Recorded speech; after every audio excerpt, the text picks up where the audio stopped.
and I will be reacting to there will never ever be another melee player like hungrybox, and yeah. April 21st, 2019. Competitors and spectators have gathered in Laurel, Maryland for the Pound 2019 tournament. Today we visit the meeting of two players competing under the aliases of Mango and hungrybox. They're playing Super Smash Bros. Melee, a video game released in 2001 for the Nintendo GameCube. Despite the age of the game, this event has managed to attract a live audience of a few hundred spectators and upwards of 70,000 viewers tuning in from around the world. Today is Championship Sunday. After battling past the rest of the competition, the top 12 players are competing for the title of this year's Pound Champion.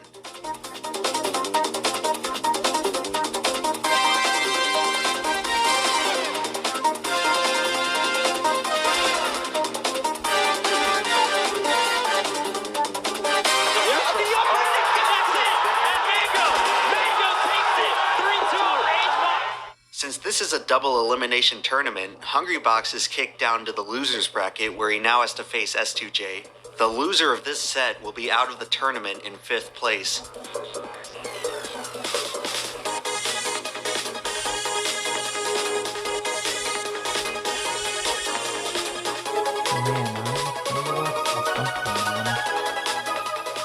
Hungrybox wins and advances to face Zane in the losers semifinals.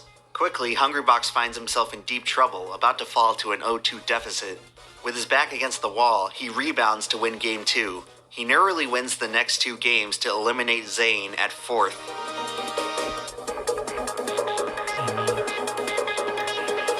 Man, that's up there.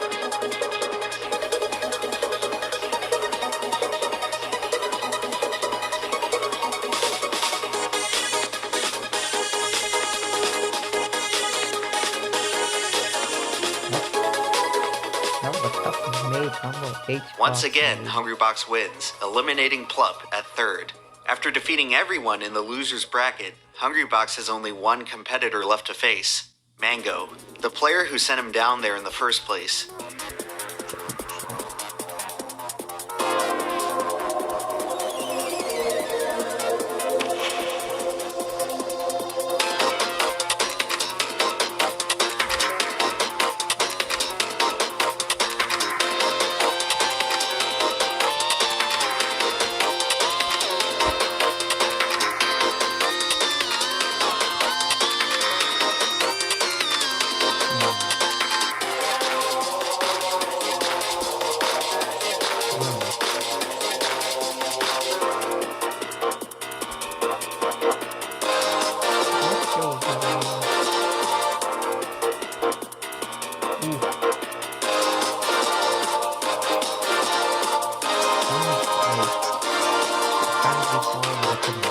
Break the eye. Ooh.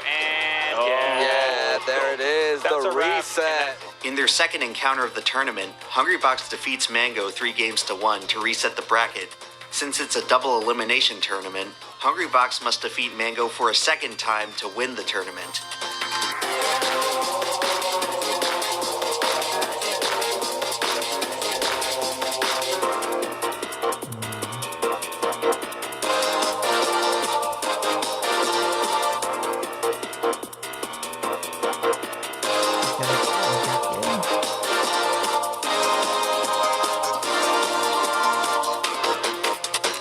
That's a true combo up there into this.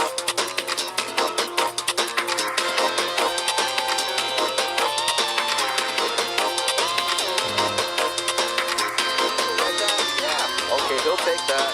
Up air just comes down aggressively. Oh, wait, and there it is. And hungrybox. HBox is your Pound 2019 Smash Bros. Melee champion. After an incredible comeback victory, hungrybox begins to celebrate in front of the stunned crowd. But unfortunately for him, the celebration he earned is about to be cut very, very short. Wow. hungrybox What is is the that? champion. What is that? Once again. What is that? What is he holding? I'm not sure what that is in his hand. Hey! Hey! Who threw this at me? He's saying someone threw that at him? Just because hungrybox won?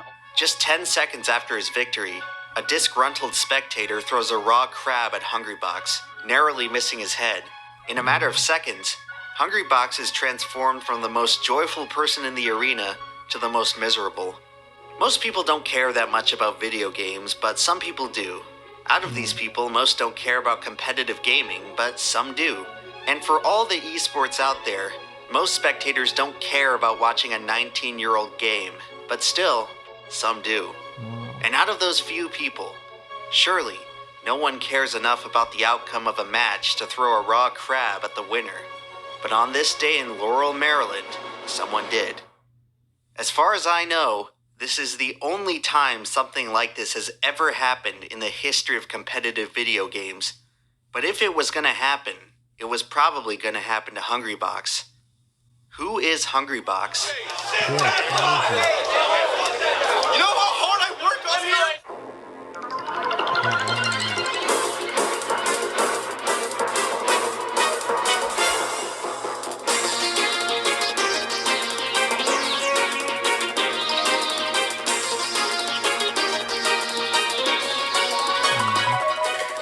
Before we can talk about hungrybox, we have to talk about the game that made his name. Super Smash Bros. Is one of Nintendo's flagship franchises, releasing on every console dating back to its debut on the Nintendo 64. The game was originally conceived by developer Masahiro Sakurai, who was interested in creating a 4-player fighting game with Nintendo's most iconic characters. Despite his vision, Sakurai prepared to field the game with generic fighters, as he never anticipated that Nintendo would approve of their flagship characters in such uncharted territory. However, much to his surprise, Nintendo greenlit the most ambitious crossover event in history, and Super Smash Bros. Was born from the defiance of expectations.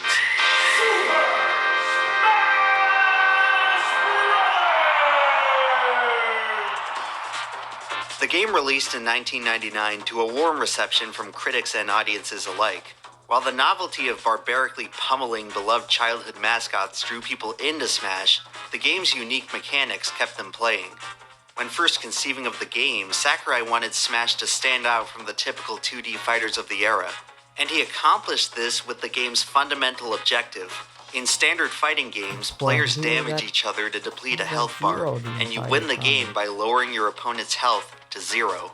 Super Smash Bros. Alters this formula by instead programming damage to increase knockback, and setting the win condition to launching your opponent off screen. This relatively simple change produced radically different gameplay from other fighting games. Instead of prioritizing complex button combinations and precise spacing, Smash places much more emphasis on movement, platforming, and stage positioning, mechanics that were rarely considered in other fighting games at the time. While developing Smash, Sakurai wanted to offer the player a new experience with each session, and in doing so created a game with incredibly divergent outcomes, resulting in dynamic, unpredictable gameplay, but most importantly, a game that's very hard to figure out. This design philosophy would serve as the blueprint for the series going forward, and while Smash 64 brought a lot of ideas to the table, the concept wouldn't realize its full potential until its successor, Melee.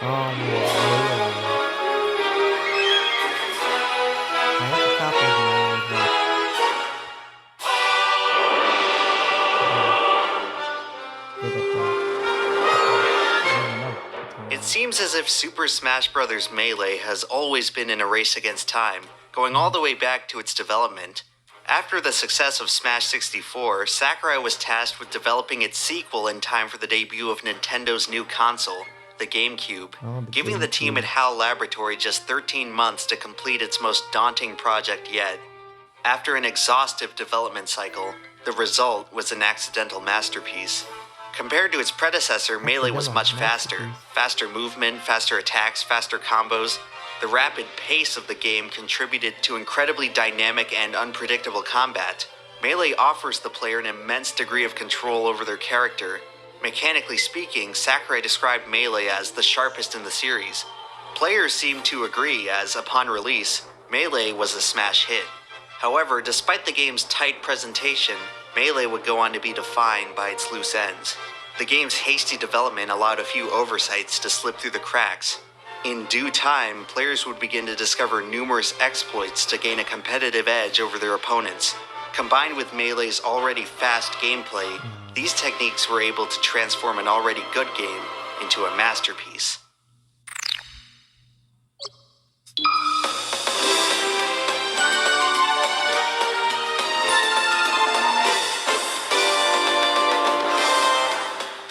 Super Smash Bros. Melee was, without a doubt, a very successful casual game, but its unique mechanics set the foundation for one of the greatest competitive games of all time. The discovery of such advanced tactics would push the game's potential beyond what anyone thought was possible. Shortly after the game's release, local Melee tournaments began to spring up everywhere, and thousands of players began contending for the title of the best Melee player in the world. Starting in 2004, Major League Gaming would sponsor Melee on its pro circuit, incentivizing the highest level of competition with thousands of dollars in prize money. As tournaments became more prestigious, so too did the players. Captain Jack, Isaiah, and Azin emerged as Melee's top contenders, but no early player was better than Ken, the undisputed king of Smash. From 2003 to 2005, he won almost every tournament he entered, beating Melee's best competition along the way. Around 2006, new challengers like PC Chris and Korean DJ began closing the gap. Ken retained his crown all the way through 2007, where Melee made its first appearance at EVO. After battling through Melee's biggest tournament yet, Ken would once again emerge victorious in what many at the time considered to be Melee's last hurrah. What, is it Melee's last hurrah? In competitive video games, it's customary for players to compete in the latest version of their franchise. After 7 years as the GameCube's most popular title, Melee was scheduled to be supplanted by the next Smash game. As the franchise moved to the Wii, the competitive Melee scene was expected to follow. However, following one of the most anticipated releases in video game history, Super Smash Bros. Brawl was not at all what people expected. The combat was slow and plodding. Lower hit stun severely limited the potential of comboing. Advanced tactics like wave dashing were replaced with punishing mechanics like tripping, where the game would randomly stun players for dashing. Oh, wow. Wow. And you hate to see that kind of thing happen. Oh, you stupid son of a... What? Needless to say, the sluggish pace of Brawl was a drastic change from the fast-paced precision of Melee. Supposedly, Sakurai felt that Melee's highly technical execution made the game too difficult for casual play, and he worked to make the sequel much more simple and accessible for new players. While Brawl succeeded as a casual game, it suffered competitively. Many of Melee's top players tried to give Brawl a chance. 1 year after his final Melee victory, Ken would return to the finals of EVO playing Brawl, where he would be promptly beaten by a 14-year-old kid. The player who beat him had no prior tournament experience, and he only entered because his family just happened to be vacationing near the venue at the time. The tournament result was viewed as a total farce by the competitive Smash community. The fact that essentially a random player could score a fluke win against a skilled veteran like Ken served as an indictment against Brawl as a competitive game. With all this considered, it didn't take long before many of Melee's competitors soured on the new Smash game. For the first time ever, the Smash community was divided over the future of the franchise. In an era before esports were commonplace in online culture, many fans struggled to accept Smash Bros. As anything beyond its original role as a party game. Most were prepared to write off Melee as a stale, dead game with nothing left to figure out, and the vast majority of players were ready to move on with the series. Only a small ragtag community would stay behind in what they considered to be the better game.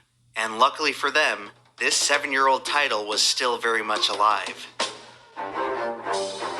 God, this Yoki. Right now we are in the Atlanta airport, and it's like 7:30 in the morning. It's cold. He's wearing a jacket, so it's not Florida.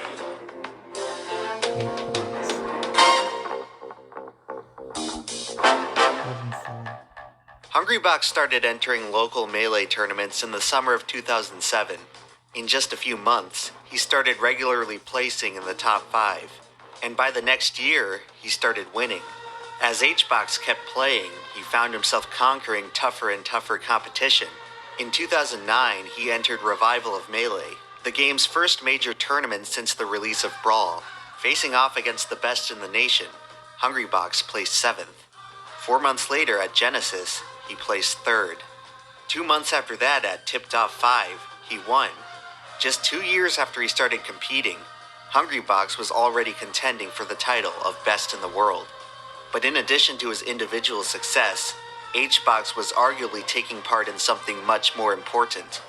The rise of hungrybox was indicative of a new generation of Melee. By 2010, the old legends of yesteryear had pretty much vanished. Like most of the old community, they had moved on to new frontiers. The departure of Melee's old generation left new top players the opportunity to usher in a new era. In January 2010, the Pound 4 tournament would mark the beginning of a period in Melee's history known as the Era of the Five Gods, specifically serving as the first tournament with all 5 gods in attendance. The story of Melee's gods begins with the first god, Mewtwo King. Beginning in 2005, Mewtwo King would eventually rise and defeat Melee's old legends. Mewtwo King's Melee ascent was due almost entirely to his pioneering research into the game's combat.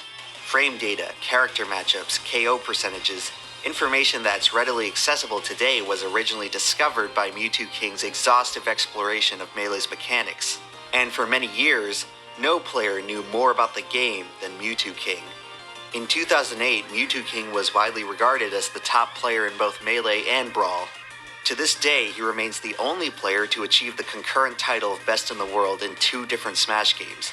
And as impressive as this accomplishment was, it meant that Mewtwo King's attention was divided among 2 very different games, leaving the door open for many to challenge his throne.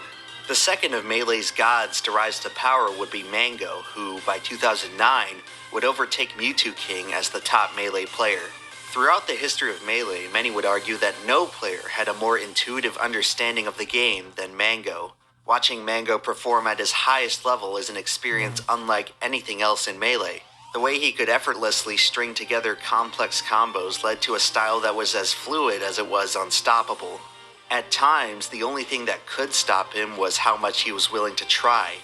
Mango's exciting and aggressive playstyle made him a consummate fan favorite, especially through his iconic clashes with Melee's third god, Armada. As Europe's best player, Armada carried the weight of a whole continent on his shoulders as he traveled to prove himself in the United States. Historically, Melee's competitive scene has viewed Europe as a significantly weaker region than North America, a stigma that was often used by Americans to invalidate the success of European players. Armada would defy everyone's expectations by immediately contending with America's best. His unrivaled dedication and consistency would make him one of the most formidable opponents Melee had ever seen. hungrybox established himself as Melee's 4th god through his meteoric rise in 2009. And last but not least, Melee's new generation would be cemented through the rise of the 5th god, Dr. PP.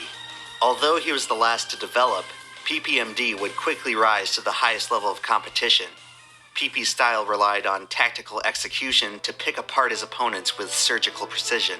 When the doctor was in, you were about to be prescribed your daily dose of destruction. These are Melee's 5 gods. Now that we've introduced who they are, we can talk about what they are. Carrying the title of God in any game entails a great deal of prestige, and Smash Bros is no exception.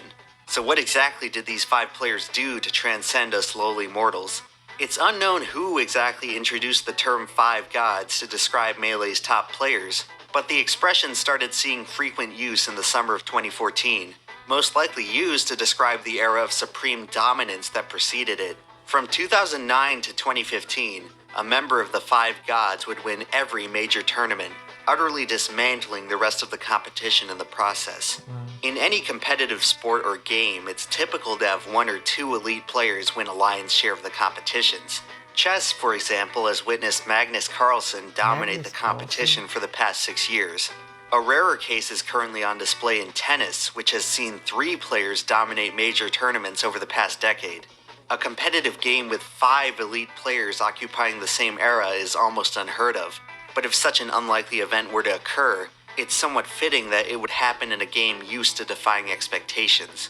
As the legend goes, Melee's 5 gods would hardly ever lose to any other players, and all were capable of defeating each other in any given competition. But just how much better were the gods than everyone else? Well, as a reminder, I like to recall 2 cases involving the player Hacks, a skilled competitor known for his flashy combos and lightning-quick execution. In 2013, Hacks was ranked as the number 6 player in the world, the best of the non-gods. He would remain a perennial top 10 player until his hiatus in 2015. In a 2014 tournament, Hacks faced off in a set against PPMD. In the first game, he got 3-stocked in about 2.5 minutes. We almost got JV3. We almost got JV3. We almost got JV4. In the second game, he got 4-stocked in 68 seconds. We almost got a JV5 stock.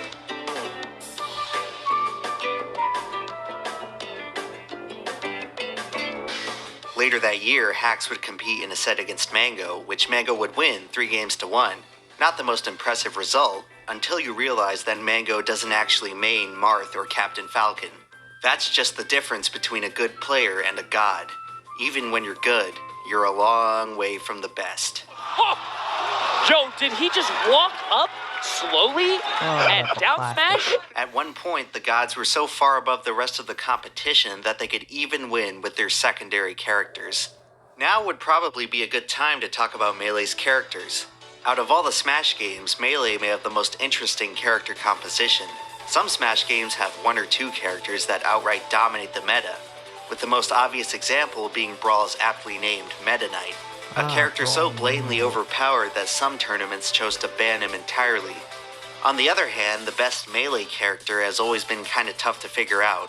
To put it simply, about a third of Melee's roster are completely unusable in a competitive setting. Another third are just kind of bad, and the last third are all capable of winning tournaments. To this day, the community remains largely undecided on which character is actually the best. A debate that can be traced all the way back to the beginning of the game through the history of Melee's tier lists. That's right, this widespread facet of modern internet discourse originated from the niche purpose of categorizing characters in fighting games. In the early days of Melee, Sheik was considered the best character with her rapid attacks and movement. As the meta progressed through the rest of the 2000s, more characters would emerge as top-tier contenders. Peach with her strong aerial attacks, Marth with his chain grabs and huge spacing, Captain Falcon with his heavy combos, the Ice Climbers with their infinite combo, and the Space Animals, Fox and Falco, with their great mobility and high damage. And then there's Puff.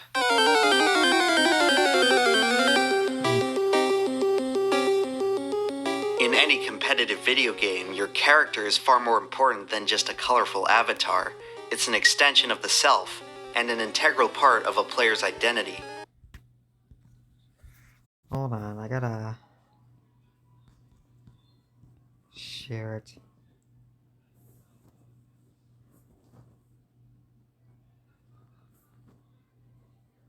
On Discord.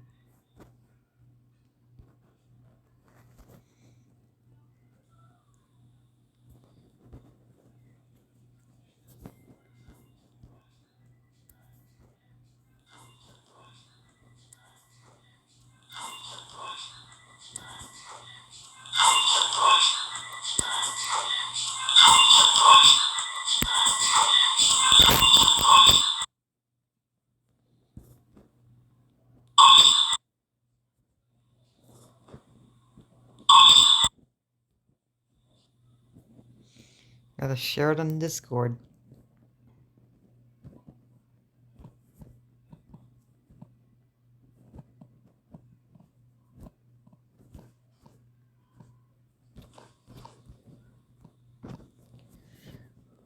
You know what would...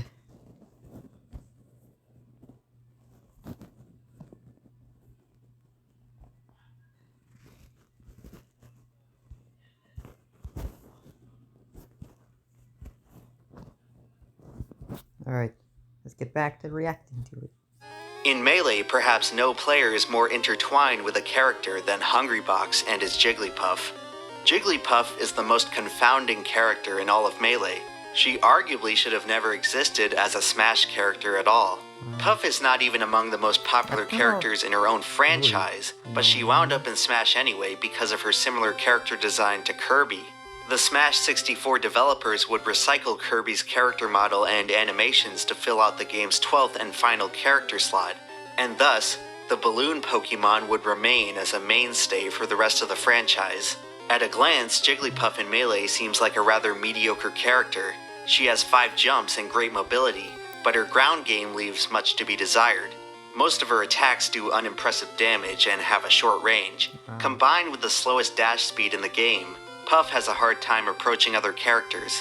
2 of her special attacks are practically useless in a competitive setting. She's the second lightest character with the slowest falling speed, meaning she tends to die much faster than any other character in the game. With all this considered, it's difficult to imagine this character seeing any kind of competitive success. This sentiment was echoed during the early parts of the game with Melee's inaugural tier list, which placed Jigglypuff firmly in the bottom half of the cast. However, as the game progressed, the Melee community found that Puff was a lot better than what they initially anticipated, due in large part to 2 moves. Back Air is Jigglypuff's strongest aerial attack. Thanks to a disjointed hitbox, this move provides Jigglypuff with her only powerful ranged option. Its relatively low end lag makes it spammable, granting Puff her only real way to space out opponents. And while Back Air may be Puff's most versatile move, it doesn't come close to her most game-changing move. Rest! Rest! It's over! The premise of Rest is quite simple. Hitting the move deals massive damage and knockback, killing most characters at very low percents. Missing the move will stun you for 3 seconds, basically guaranteeing your own demise. Scoring a rest is very difficult due to the move's small hitbox, basically requiring Puff to be on top of the opponent's character to connect. But at the highest level of competition, the threat of getting rested forces other characters to treat Puff like a ticking time bomb. Rest prevents opponents from aggressively rushing down Puff and smothering her with their otherwise superior attacks. It forces other players to back down and keep their distance, as one slip-up could lead to devastating consequences. Throughout the 2000s, players would begin to discover the power of Puff, and the character would gradually move up Melee's tier list, peaking at number 3 overall in 2010, after hungrybox and Mango showed that Puff could dominate at the highest level. However, on the cusp of what looked to be a Jigglypuff uprising, the character was about to run into a major roadblock. Midway through 2010, Mango unexpectedly dropped Puff as his main, choosing... Yes, Mango did drop Puff, but that doesn't mean that... that doesn't mean that he, like, you know, literally think that his Puff isn't good enough.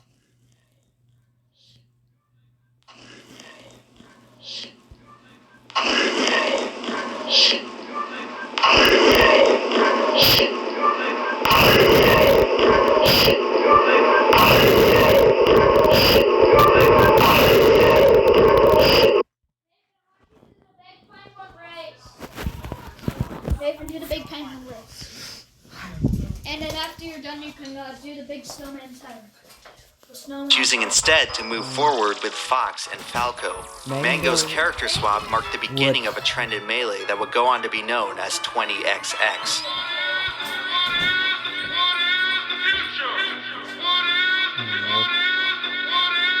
Welcome to the world of tomorrow!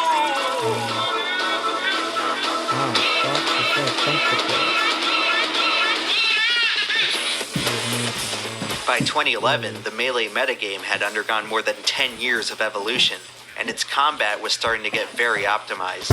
For Melee's community, no character represented the game's optimization more than Fox. Ever since the beginning, Fox was always considered to be a character with incredible potential, but no one could truly harness it until the metagame had progressed beyond a high enough threshold of technical skill. To put it simply, Fox in Melee is the fastest character in the fastest Smash game. If played perfectly, Fox's rapid movement and attacks should theoretically overwhelm any other character in the game.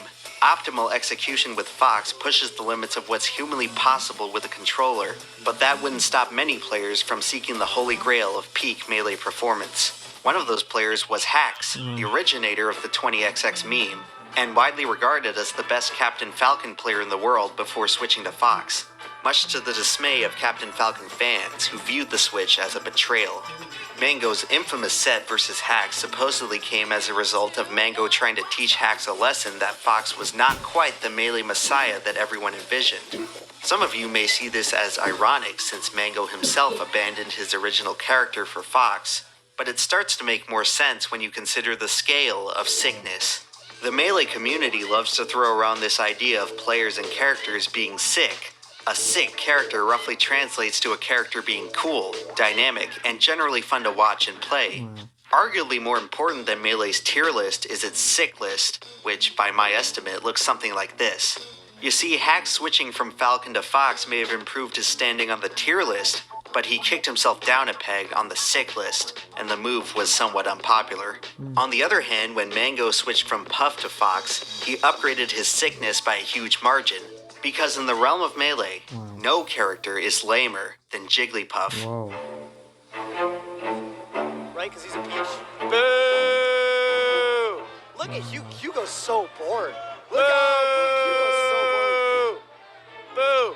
For many fans of the game, Jigglypuff represents the antithesis of everything that makes Melee great. She requires lower technical skill than the rest of the high-tier characters. She's floaty and hard to combo. Her playstyle is inherently slow, campy, and defensive. Spectators often accuse her of being boring to watch and play. These are many of the same points that Melee players use to claim why Brawl is an inferior successor. And yet, sitting right inside their otherwise flawless masterpiece is a little pink blemish. For this fundamental incongruity, Jigglypuff is Melee's black sheep. But even the most despised character in all of Melee can still find support from some players.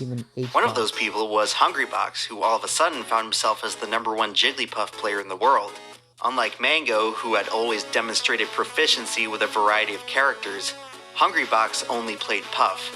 Whether it was out of loyalty or necessity, hungrybox would show up year after year, game after game, rain or shine with the same tried and true character. Most Melee players consider Jigglypuff to have a solid matchup spread, having winning or even matchups with most of the other high-tier characters. But without a doubt, Jigglypuff's most difficult matchup comes against Fox, whose powerful vertical attacks are capable of launching Puff into the stratosphere at low percents. Fox versus Puff is quite possibly Melee's most intriguing matchup, pitting the strongest offensive character against the strongest defensive character. For ages, Fox stood mightily as Jigglypuff's only hard counter, and as Fox began to dominate Melee's meta, the game was about to get a lot harder for hungrybox. By 2011, the era of the Five Gods was well underway. Despite HBox's impressive 2010, his tournament results would stumble a bit in the following years. He would grab the occasional first place at smaller events, but would struggle to win at tournaments with more than one other god in attendance. Although around this time, he hardly had much of an opportunity. Melee was still very much in the midst of a competitive dark age, and nationally organized tournaments were few and far between. Despite its small underground following, the Melee community held steady, persisting through sparse events and prize money fueled almost entirely by the love of the game itself. Their patience would pay off when, unbeknownst to anyone at the time, Melee would once again be thrust into the spotlight. 2013 was arguably the most influential year in Melee's history, a year that was marked by 3 monumental events.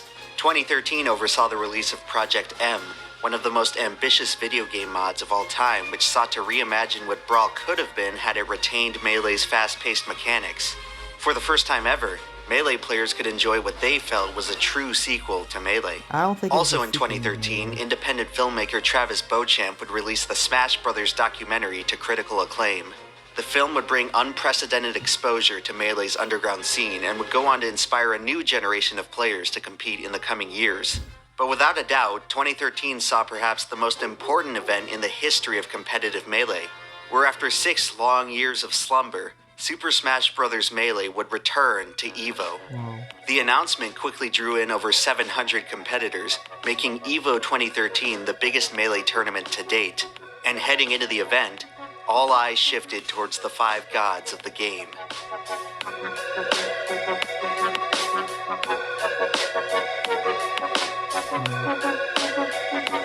Spot is hit and he can't make it back! 3-1 Mango is gonna take it over Dr. Pee-Pee.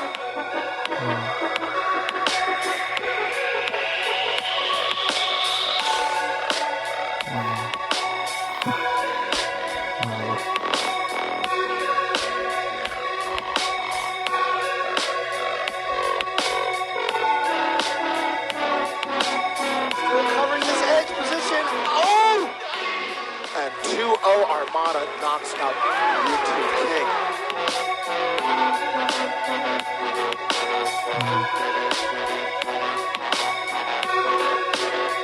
Percentage kill. No, can't keep him off the edge. And then another has knocked him out. He's taking his shirt off. Shirts in the crowd. To everyone's surprise, hungrybox found himself in winners' finals of Melee's most important tournament to date.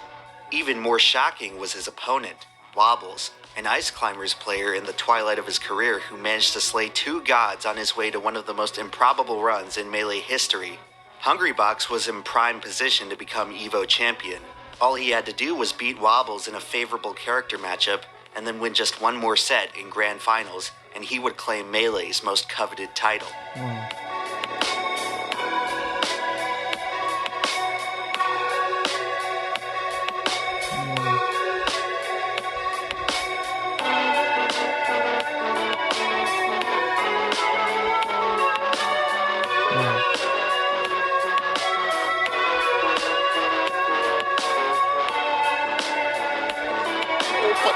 This time, oh, he got it this time. Oh, what? Wow!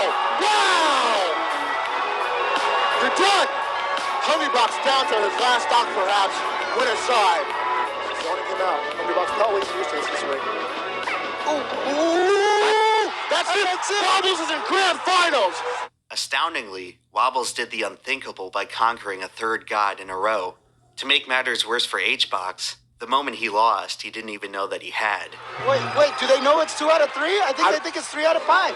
I don't know if they know. I don't know if they know. Do they know?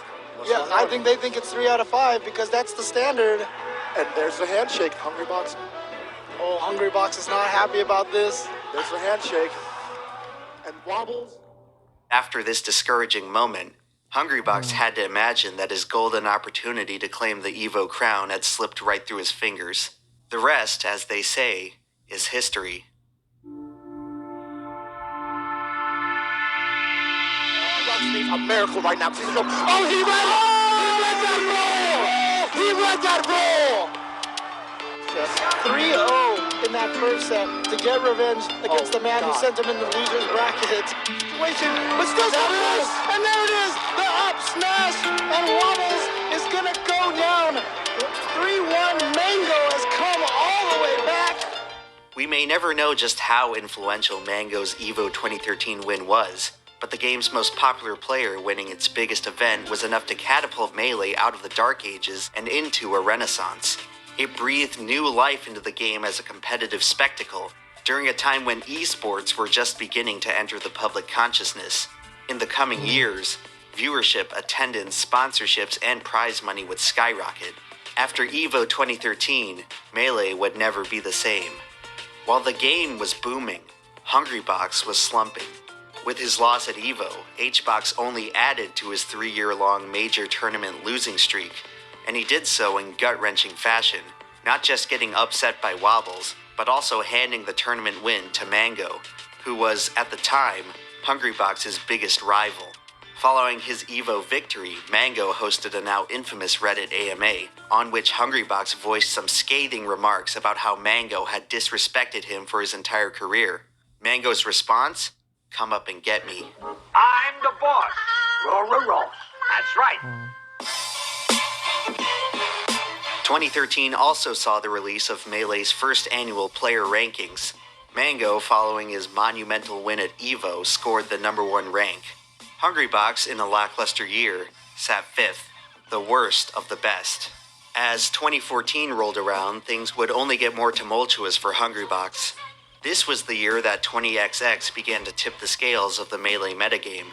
In addition to the other gods of the game, Hungrybox now had to face a rising generation of highly technical Fox players like Hax, Leffen, and Lucky. With each tournament, the Puff main was dealing with more threats than ever before.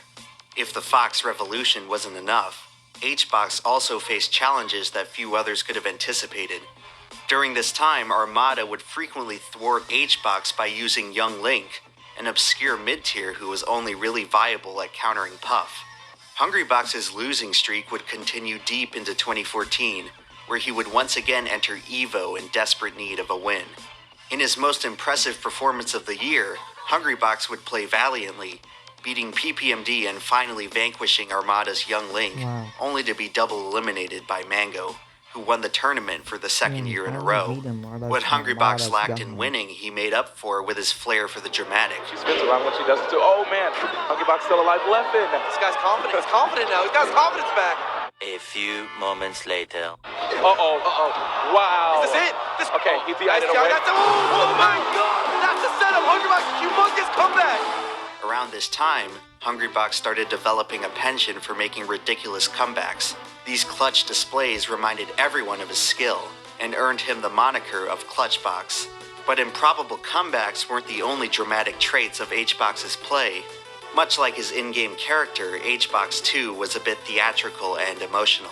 During this time, he was most often characterized by his explosive pop-offs after close wins. Perhaps it was his way of confronting the growing pressure from Melee's new wave of spectators. The combination of his god status and defensive playstyle caused many fans to actively root against him. By the summer of 2014, Melee was no longer just a ragtag bunch of players competing mostly for bragging rights. It was becoming a legitimate esport, with its players falling under the scrutiny of thousands of spectators. You have to imagine that any player would have a tough time adjusting to such a drastic change, especially in Hungrybox's case where, more often than not, the crowd was firmly against him. 2014 marked a year of tremendous growth and change for Melee, but Hungrybox ended the year exactly where he started, ranked 5th. After a disappointing finish at the Big House, some began to question whether he still deserved his god status, or if it was even worth it for him to continue sticking to Jigglypuff. Fortunately for Hungrybox, the world of Melee was about to realize that he performed the best under pressure.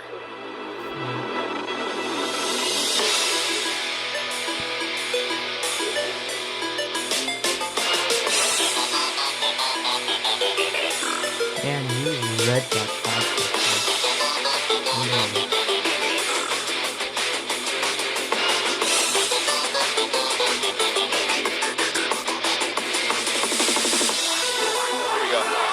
And Mewtwo King gives up game 1.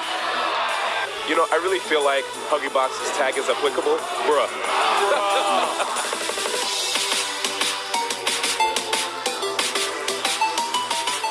Back here. Oh, that's gonna be it. Yeah, he's double back here. Right there. Wow, and look at him. Mewtwo King is so upset. Oh, he's way up there and he takes it easy. Is it. Beautiful job. Hungrybox beats Mewtwo King yet again. Hungrybox opened 2015 with a bang by winning Paragon Orlando in dominant fashion. At long last, H-Box won a tournament with multiple other gods in attendance, snapping a losing streak dating back to 2010. The celebration would not last long, however, as through his victory, Hungrybox had just awoken a sleeping giant. That's it. Ignite. Wow. And just like that, Hungrybox up 2-0. Fox? Did I hear Fox? I heard Fox. Okay, let's see what Armada can do here. Throughout the rise of Fox in the Melee metagame, Armada was one of the few remaining holdouts who did not pick up Fox in any capacity. That all changed in 2015 when he determined that solo maining Peach was no longer a viable option. Over the past several years, Hungrybox had been slowly but surely improving at the Puff-Fox matchup. The abundance of Fox players in the meta gave Hungrybox a matchup nightmare at first, but it also provided him with plenty of practice to learn how to counter it. The prior years of frustration gave him enough experience to turn a daunting matchup into an increasingly winnable one. Armada's Fox, however, was different than anything Hungrybox had ever seen before. It was as technical as any other players, but matched the patience and discipline of Hungrybox's own playstyle. Following Paragon, Armada's Fox would beat Hungrybox at Apex 2015, then again at Sandstorm. After the character change, H-Box would fall to Armada 7 out of the next 8 sets they played. But despite this new setback, Hungrybox was rising. His tournament results were gradually improving, but more importantly, he learned how to adapt to the spotlight. 2015 featured the debut of heel hungrybox, where he learned to embrace his role as Melee's villain. Is what determines the winner or the loser. I don't know if you can hear this in my headset, but like, listen to the crowd. Yo, the crowd is not happy. Hungrybox developed a cocky, brazen persona that he used to taunt hostile audiences. And perhaps no other tournament showcased heel HBox better than EVO 2015, where for the third year in a row, Hungrybox faced off against Mango.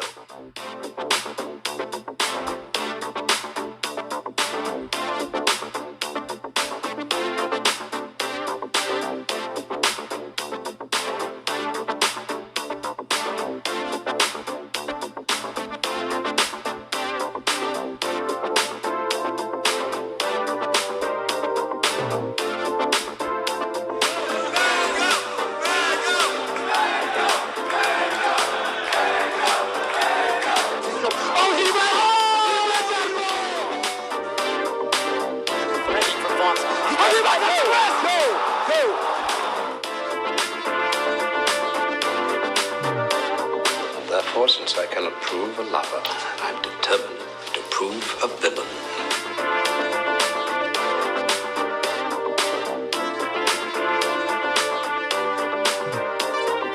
Hungrybox walks off. I don't even think he shook hands with Mango. Oh my God, it's over! It's done! It's done! Brilliant! Fox has this. He has Mango right where he wants him. And Hungrybox defeats Mango. There will not be a three-peat. Mango is out of the tournament in 5th place. For 2 years, I held my head high. In the reception I got when I came out here, you fans can stick it, brother. Hungrybox would then go on to beat PPMD and return to EVO Grand Finals, before losing once more to Armada's Fox. Although he equaled his placement from the prior year, EVO 2015 felt different. Hungrybox had finally bested his greatest rival on the biggest stage. He looked stronger and more confident in his game than ever before. EVO 2015 represented a major turning point in HBox's career, where he toppled one rival for another to take their place. From that day on, Hungrybox had his sights set on Armada. Say, man, this tournament is looking pretty, unless Armada blows it, pretty hard. I don't know, dog.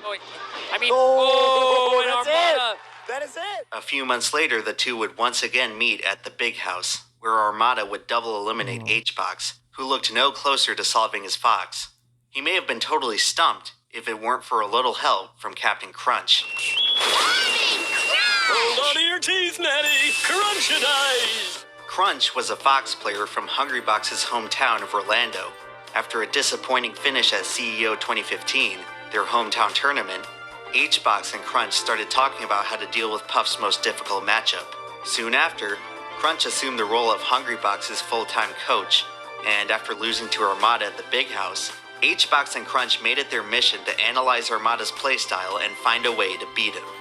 For weeks, Hungrybox dedicated himself to study and grind the matchup, so that the next time they met in bracket, he would be prepared.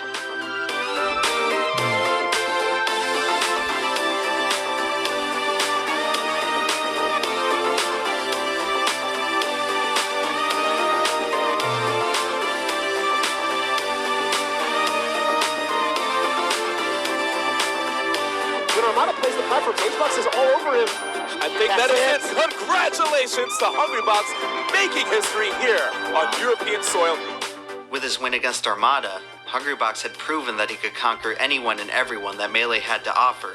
He had spent a whole year building himself up as Melee's unstoppable villain, but after perhaps the most monumental win of his career so far, the pompous, arrogant HBox unexpectedly broke down in tears. D1, I've wanted this for so long. And you know, my dad just passed away, you know. It was my biological dad, and I know it's personal stuff, but he told me, you'll never be the best, you'll be good, but you'll never be the best.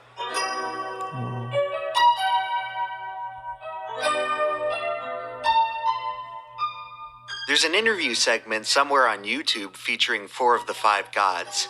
Hungrybox was supposed to be there too, but due to a scheduling conflict, he couldn't participate.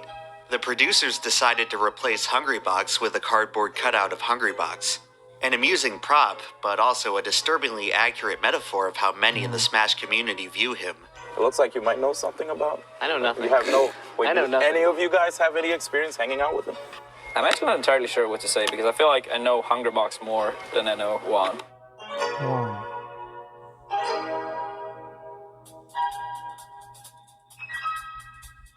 It seems that Juan has always had a hard time fitting in, dating all the way back to his childhood when his family emigrated from Argentina to the United States.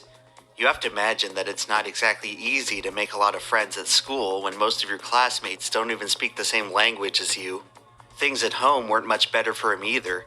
Juan's domestic life was often thrown into turmoil by his father, who would mismanage his family's wealth and outright abandon them in pursuit of his own fruitless business ventures. Juan's complex relationship with his father and the world around him ultimately created the competitor you see today, for better or for worse.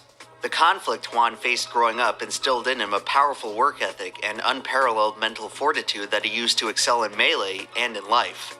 All those losses over the years suddenly become a lot more reasonable when you realize that HBox was balancing Melee with a full-time student workload, and then a full-time job as an engineer. Here's the amazing thing about going through school and working your ass off. You know how many times I did my own homework? I have more Evo wins than I did my homework. There's another video on YouTube that intercuts Hungrybox's graduation speech with Mango's high school stories. The juxtaposition here is fascinating. Unlike HBox, Mango never tried at school. He risked all of his life's prospects to become the best Melee player in the world, and ultimately succeeded. That part of Mango's personality represents the spirit of competitive Melee as a whole, a community that was never supposed to succeed, never supposed to make it as far as they did, never supposed to outlast the other Smash games, and yet, against all odds, they did. Some Melee fans like to imagine that Hungrybox would still be successful even if he never picked up a controller, that Hungrybox never needed Melee, and that Melee doesn't need Hungrybox. This game has been my escape for over a decade from whatever else life offers, and for everyone else, if that's the same for you, I love you, and thank you for coming! After moving to America, Hungrybox used Melee as a way to fit in, as a way to make friends, and as a way to seek refuge from the turbulent environment around him. Hungrybox needed Melee as much as anyone else. His passion for the game is undeniable. But soon enough, he would find that the very community from which he sought comfort and acceptance was beginning to reject him. Like everything else in his life, it only gave him a bigger chip on his shoulder.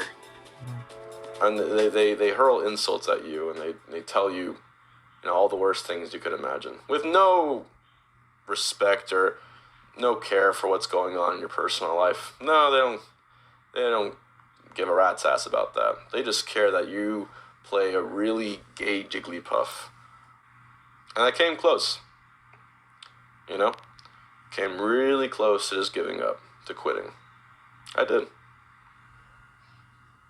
I'll play this game for 20 more years, if that's what it takes to be the best player in the world. Now in 2016. Hungrybox ended 2015 ranked second behind Armada. Fueled by his newfound belief that he could beat anyone, Hungrybox entered 2016 on a warpath.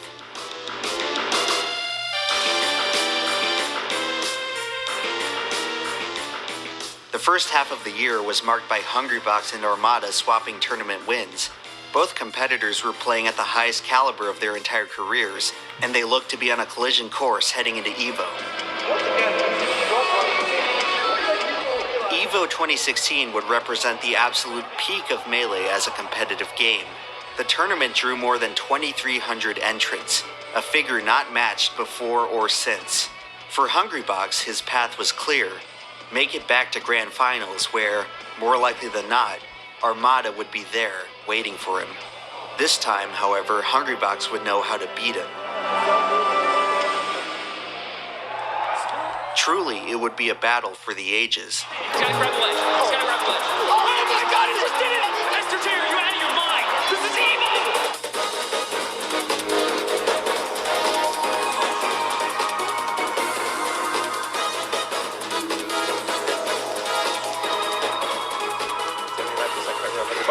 Whoa! All right.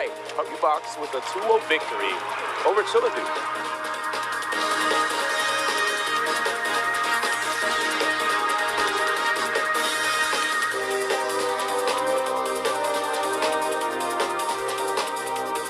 I mean, being down this much, even without time, is hard. And yeah, classic Hungrybox.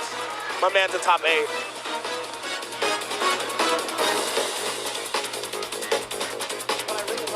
So, count them. Bubba's done 0 grabs thus far. Yeah, he had no jumps. He had no jumps, no pounds. Yeah. Hungrybox down in the winner's bracket, up 1-0. He's putting these hitboxes right outside of where H-Box wants to be. This is the needles right now. He's trying to snipe his jump. What's he gonna get? Hungrybox Oh my God! 2-0! And Plum advances in the winner's side. Hungrybox going down to the loser's bracket. Yo, the assassin needles. As the story goes, following his loss to Plup in winner's semifinals, Hungrybox was so discouraged that he almost checked out of the tournament entirely. All of a sudden, the memories of his past failures all came rushing back, along with the bleak realization that this year would be no different. Although he adorned the nickname of Clutch, he had never actually won a major tournament from the loser's bracket. For a brief moment in his mind, his fate was sealed. For all the progress he made and as far as he came, Hungrybox could not win on the biggest stage when it mattered the most. He likely would have been finished too, if it weren't for a little help from Captain Crunch. Sometime in the interval between matches, Crunch was able to calm H-Box down and refresh his mindset for the next match. Sometimes before you can learn how to win, you have to learn how to lose. It was at this moment that Hungrybox truly became Clutch, because after all, there was still so much Melee left to play. Here we go. You ready?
Yeah, all right, Evo 2016 is on the line right now. Yes. One more big hit from Armada is going to end this tournament. Yeah, no. Man, and ad. And roughly the whole thing. It's time to look and feel your best. To eliminate gray in 5 easy minutes with Just for Men shampoo in color. Oh my God, he just goes for it. Notably, Rest is kind of out of play right now because if you rest Armada. And then the moment that changed Melee forever. Right now. Smash takes that the air. He gets up the ledge. An air dodge. And this No is punish. way too high for Seth to get anything off of though, but that air is probably close on the start. Probably. Armada not giving him anything. But he gets hit. He gets That could be it. to reset the bracket. The reset.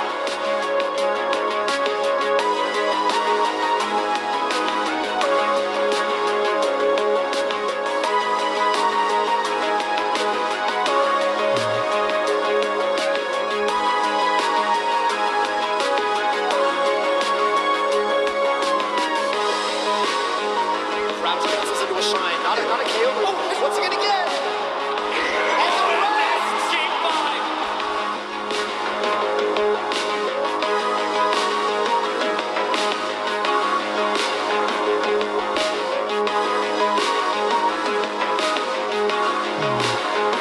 Tournament winner! And Hungrybox presses forward on the gray stick, and that's the end of Evo 2016. Hungrybox with a miraculous win in set 1 of Grand Finals. Sometimes the only thing you need to win is believing that you can. In Melee, the difference between winning and losing can often come down to just a few pixels and a few frames. But the difference between winners and losers feels far, far greater. For years, Hungrybox embodied the competitor who was never quite good enough. He was always so close, yet so far. Evo 2016 changed all of that, and Hungrybox walked out of that building a completely different player. Wow. After accomplishing what he did, nothing could stop him from becoming the best in the world. From that moment on, Hungrybox would never be the same, and neither would Melee.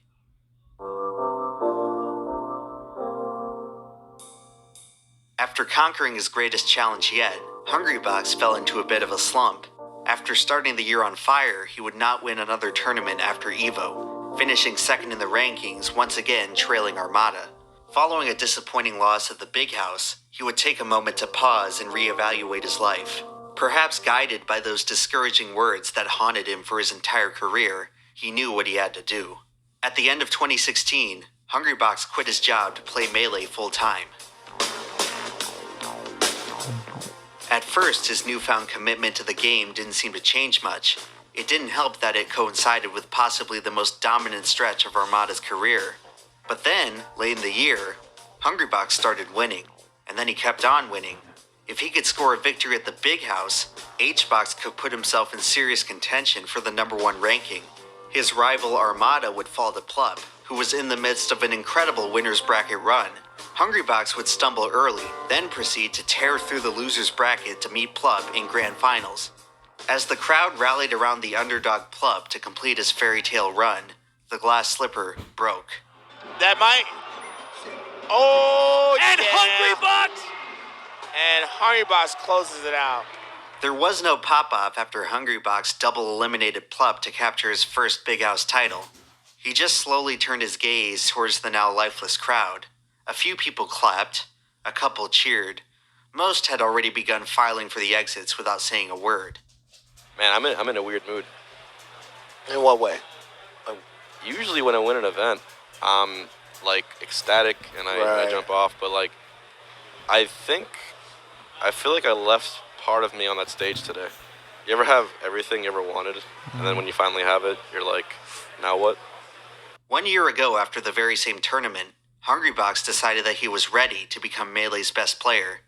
He never stopped to consider whether Melee was ready for him. Be careful what you wish for, Juan.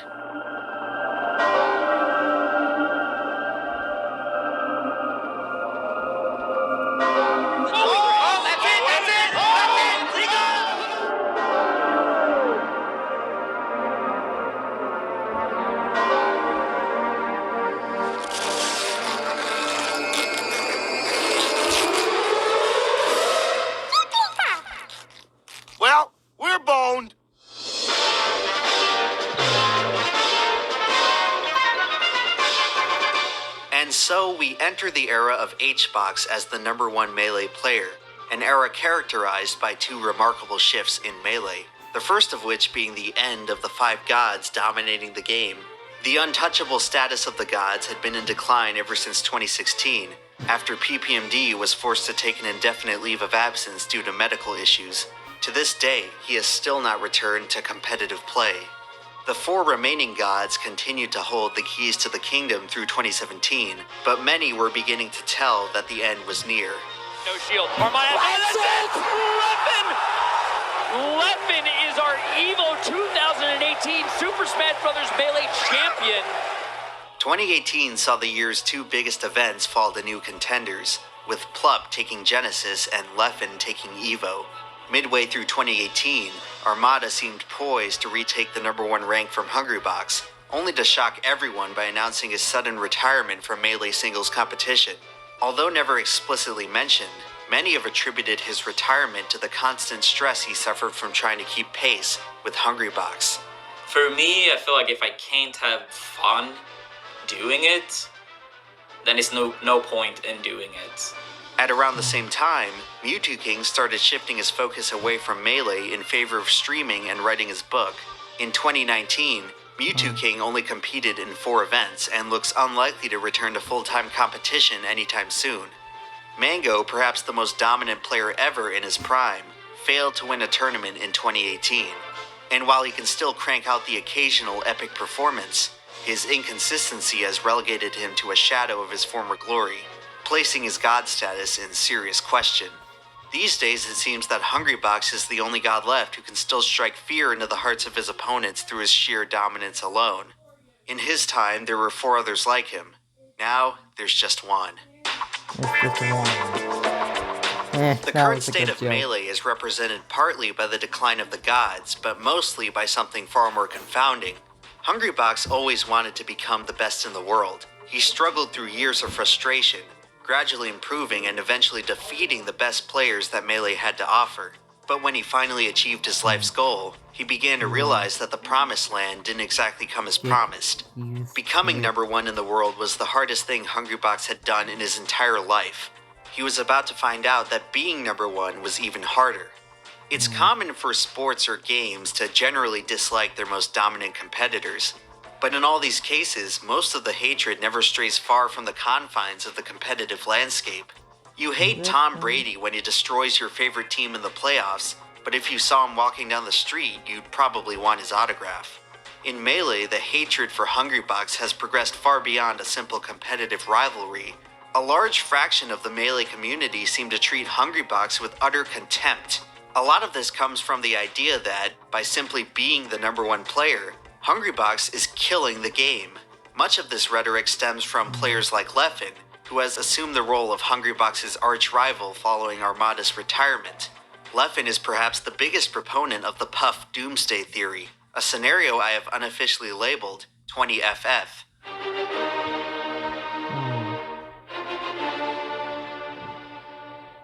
Leffen believes that Jigglypuff is not only the strongest character, but the easiest to play.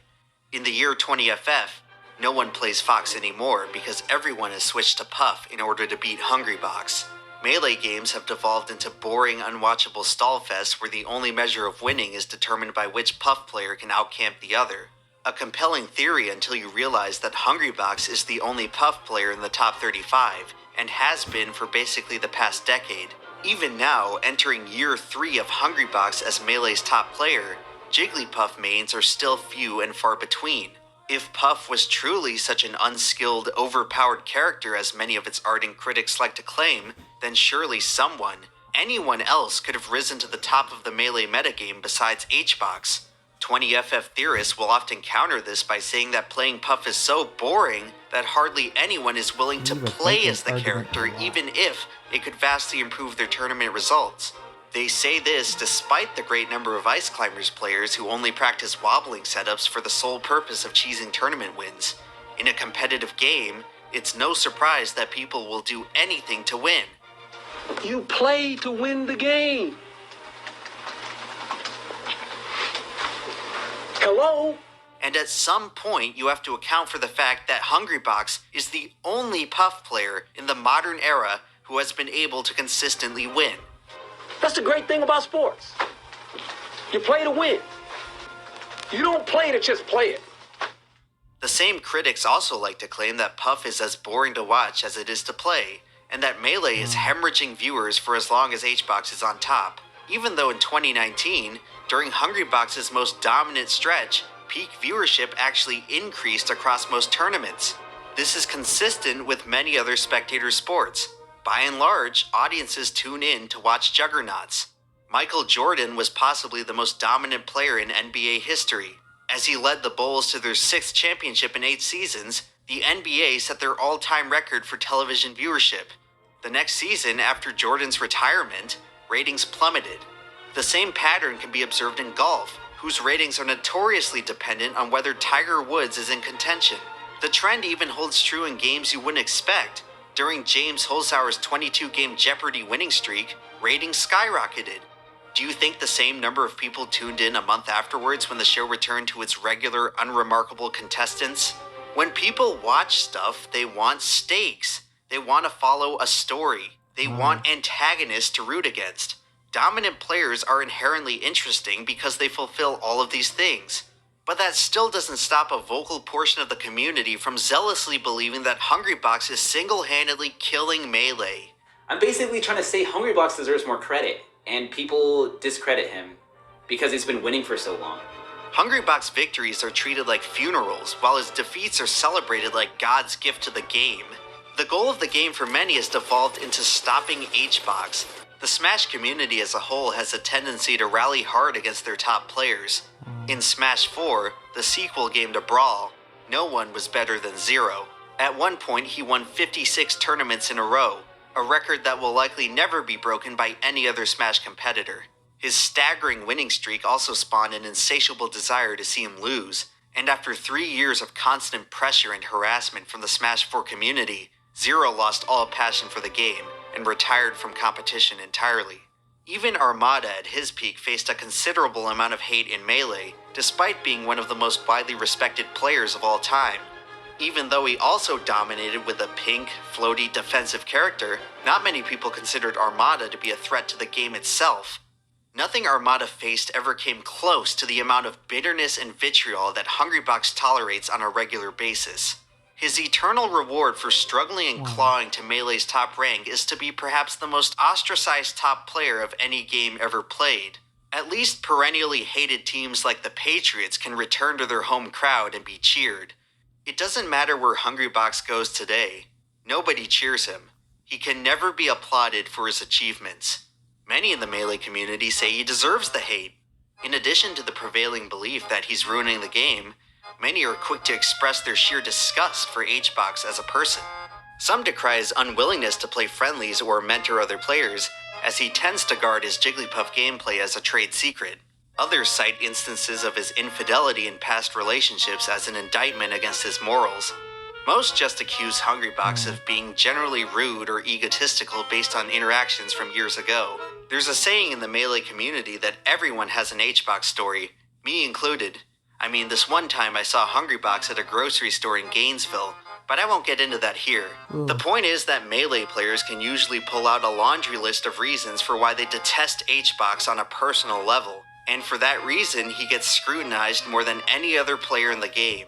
Athletes like Michael Jordan and Tiger Woods each had their own share of personal demons, but their respective audiences were both able to look past that and appreciate their accomplishments as competitors.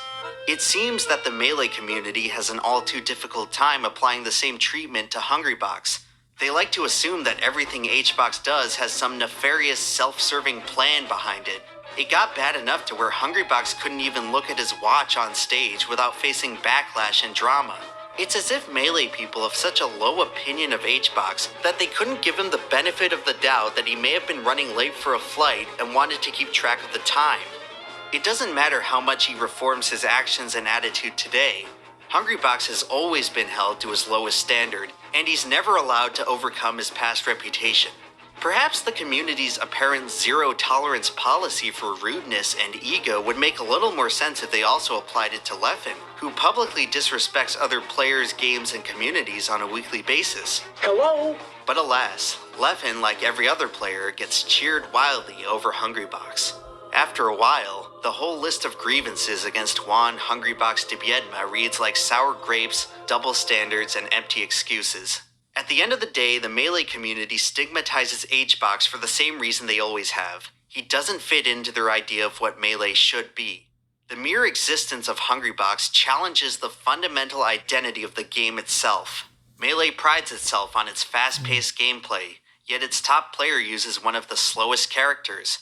Melee celebrates its highly skilled technical mechanics, yet its top player uses the character with the most simplistic controls.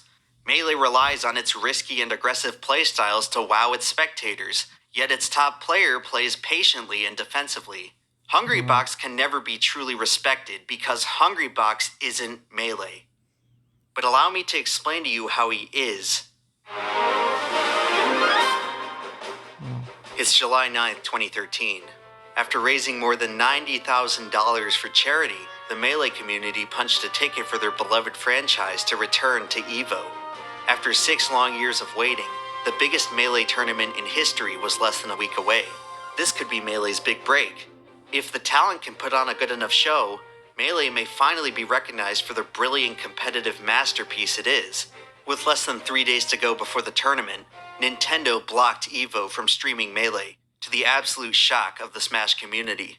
Eventually, after a sizable amount of backlash, Nintendo allowed the event to proceed as normal. But the message had been delivered loud and clear. Nintendo would never truly respect Smash as a competitive game. No matter how popular competitive Melee got, the community would always be on their own. It didn't really make much of a difference because that's how it had always been, but in an age where most game developers embrace competitive play by bankrolling huge tournament pots, it's discouraging to realize that Melee will never have that privilege. 2019 saw a Fortnite player earn $3 million by winning a single tournament.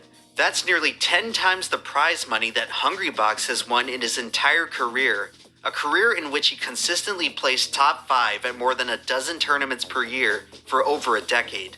It's sad to think that top Melee players who are so talented and draw in so many viewers often have a hard time affording rent from tournament winnings alone. Melee fans love Mango because Mango represents how they see Melee. What many of them don't consider is that hungrybox represents how the rest of the world sees Melee. Other Smash players often regard Melee players as rude and arrogant, and they actively root against Melee's success. Casual players are often hostile to the idea that Smash is even played competitively at all. Much of the Smash fandom can't even comprehend the reasoning behind turning off items in tournament play. When Melee was removed from the EVO lineup in 2019, many people celebrated, saying that Melee no longer deserved the spotlight. Lots of people in the general fighting game community believe that Melee never deserved the spotlight it got. The Smash Bros. Franchise and Nintendo games in general have been stigmatized as kids' games ever since they censored blood in Mortal Kombat. Many traditional fighting game players don't respect competitive Smash for this very reason. They can't take a game seriously if it was never intended for serious play. Because Smash is a kid-friendly, casual-friendly game, the FGC likes to assume that it's easy and claim that competitive Smash players don't have the skill to lace their boots. As long as Smash players don't have to memorize button combinations with quarter circles, that must mean that their controls are crude and basic, and that you don't need to put in any real effort to win a Smash tournament. All this sound familiar? Well, that's because Melee sees hungrybox how the rest of Smash sees Melee. The fighting game community treats Smash how Melee treats hungrybox. You may not want to believe it, but hungrybox is Melee in the most literal sense. Both spent years being told they weren't good enough, that they would never achieve what they would eventually become. Both were constantly disrespected, stigmatized, and ridiculed because they didn't quite fit into what others thought they should be. Both were able to succeed even though everyone else wanted them to fail. Both have a huge chip on their shoulder because no matter what they accomplish, how many challenges they overcome, and how much they prove themselves, they will never get the respect they deserve. In the countless, endless online arguments between the FGC and Smash, Melee fans will always defend their game by saying just because it's different doesn't mean it's easy. Every time this happens, hungrybox just shakes his head and sighs.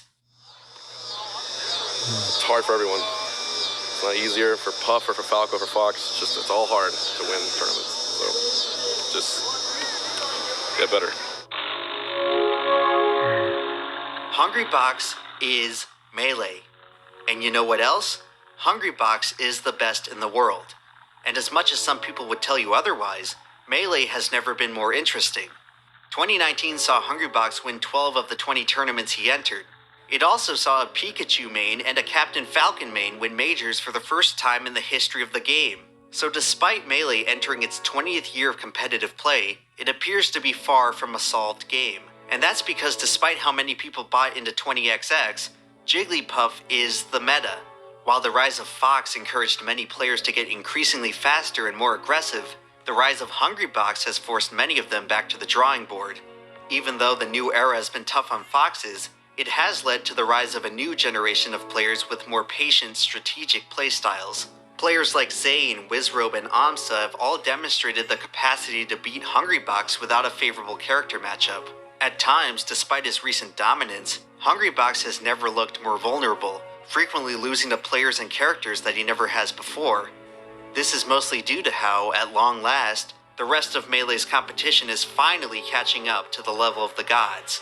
In present-day Melee, the gods are the old generation, and Hungrybox is the last of the gods. Melee is approaching the precipice of an entirely new era, and Hungrybox remains the last stickler of the old days. In a way, Hungrybox carries the torch of all the gods. Newer players will never know the satisfaction of challenging a Prime Mango, Armada, or PPMD. For them, facing Hungrybox is the next best thing. He represents one of the few remaining links between old and new Melee, and as much as some Melee fans would like to forget, he's an integral part of the game's history and legacy. Hungrybox, like Melee, is still going strong all these years later. In 2018, Nintendo released the 5th installment to the Smash franchise with Super Smash Bros. Ultimate. So far, it has been the first Smash title to successfully appeal to both sides of the competitive community, with players like Armada, Leffen, and even Hungrybox frequenting Ultimate events. However, despite the popularity of Ultimate, Melee still consistently surpasses it in viewership. Even in its advanced age, Melee is the future, and shows no signs of dying off anytime soon. There will come a day when Hungrybox stops playing Melee, and in his absence, the game will become that much less interesting as a result. And now, at long last, we return to the crab, perhaps the most enduring symbol of Melee's relationship with Hungrybox. Crab mentality refers to the unwillingness of a community to let its individuals succeed. It's based on the behavior of crabs in a bucket, who will often prevent their peers from escaping by pulling them back from the brink of freedom, thus dooming them all. If Melee is to survive in the future, they'll have to learn to tolerate their top player. By trying to destroy Hbox, they're only destroying themselves. Because at the end of the day, Hungrybox is Juan de Biedma. Despite playing for the past decade with the status of God, he's only human. It is my personal belief that human beings are naturally meant to persevere. No matter what happens, as long as we simply make the decision not to give up, it simply does get better if you believe it will.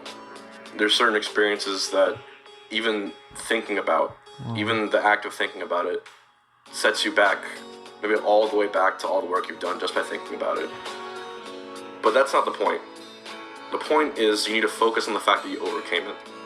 And if you're going through it, focus on the fact that you are choosing to overcome it. You're pushing through, and that's more than anyone can ask of you. Will Hbox ever overcome the hate? That remains to be seen, but until that happens, he will always have a reason to keep fighting. To overcome perhaps his greatest challenge yet. And if there's one thing the Melee community has learned over the years, it's to never count out Hungrybox, the one player in Melee who spent his entire career doing stuff that couldn't be done.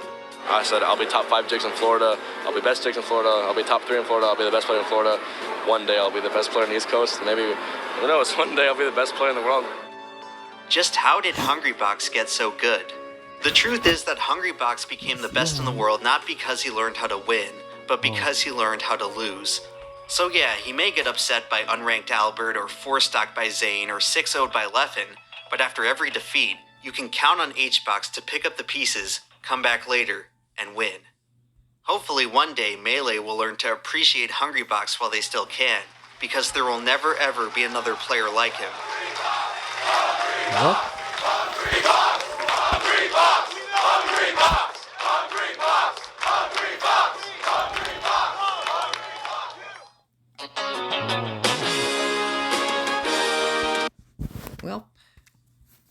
I just gotta figure out how to save.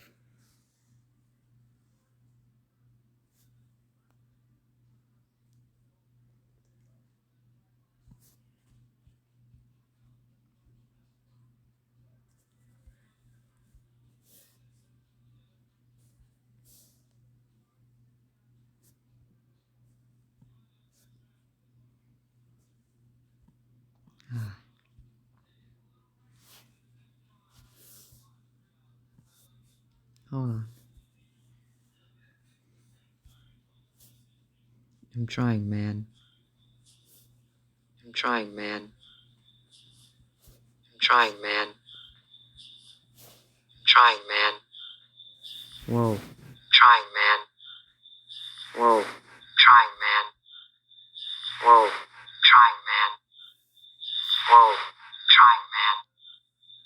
Whoa. Trying, man. Whoa. Trying, man. Whoa. Trying, man.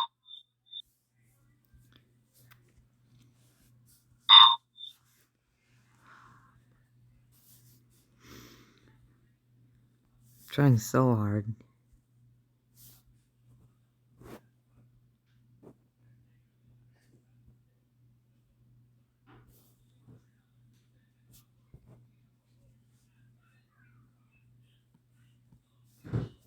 Trying to figure out how this. Right. It says, of course, this video must be recorded by Twitch to enable this.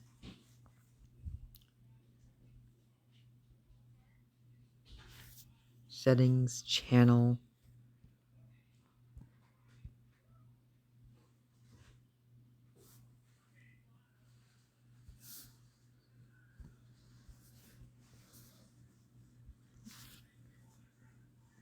Activate the automatic saving.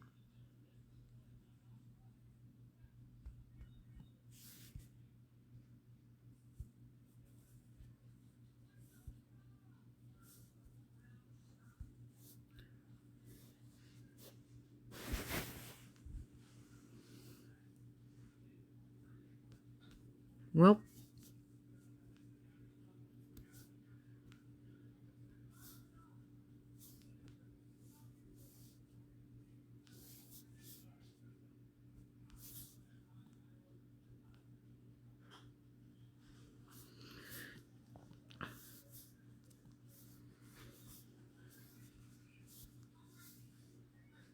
trying real hard.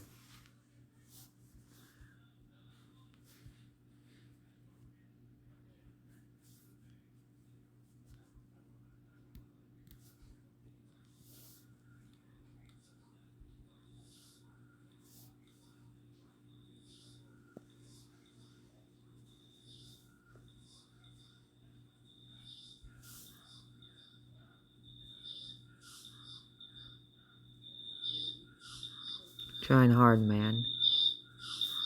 Trying hard, man. Trying hard, man.